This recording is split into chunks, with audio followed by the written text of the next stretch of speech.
mga manay! So ayan, magluto tayo ng bilo-bilo ngayon. First time ko magluto ngayon ng bilo-bilo, kaya ayan, susubukan natin. Ito yung unang gata. Papakuluan lang natin yan. Tapos nilagyan na natin itong mga sahog niya. So ayan na nga, kumulo na. Lagyan na natin itong kamote. Sabay-sabay na natin. San Fernando.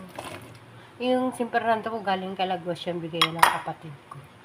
So, feeling ko, unahin ko to kasi yung saging. First time kasi magluto eh. Yan.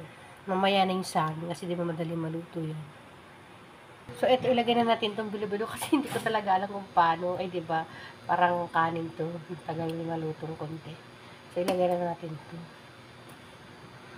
Ayaw lumabo. So, ayaw niyang bumaba. So, kailangan ko siyang isa-isahin.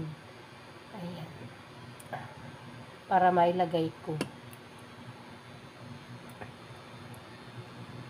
Siguro yung iba, pag gumagawa nito, nilalagyan pala ng ng arena para hindi siya didikit-dikit. Nagdikit-dikit kasi yung gawa ko. Diyos ko, tama kaya itong ginagawa ko. Baka dumikit eh, o iniisa-isa ko. Ayan. So, ayan, hindi naman siya nagdikit-dikit.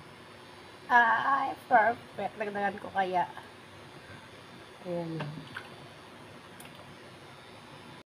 So, ito na nga. Malapit na siya maluto. Ilagyan na natin itong saging. Hala, puno na. Meron pa naman kakanggat. Nalagyan natin. So, tatakpan na muna natin para maluto yung saging. So, ito na nga. Luto na yung saging at parang lumaki yung gawa. So, ilagay na natin tong sagong. No, ang dami. Puno na yung kaldero ko. Kailangan ko ng salin sa mas malaki. Naggatapa ako. So, ito na nga. Ilalagay na natin yung kakanggata. Ayan, ang mahal-mahal ang gata ngayon. Diyos ko, tatawarin. So, ayan, nilagay na natin. Dalawa yan. Ang mahal. 100 to. 2 balot. So, piniga na to. Kasi masipag ako maggata. Magpiga. Ito yung binili ko. Piga na. So, ayan. Papakuloyin lang natin to ulit. Mali na pindot ko.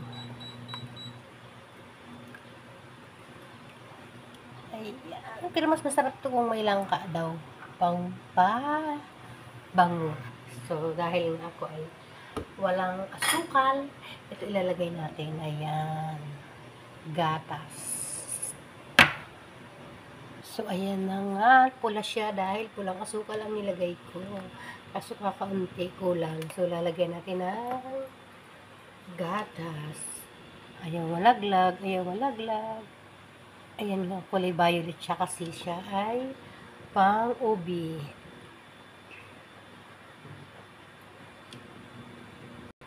So, ito na. Kulay violet na siya.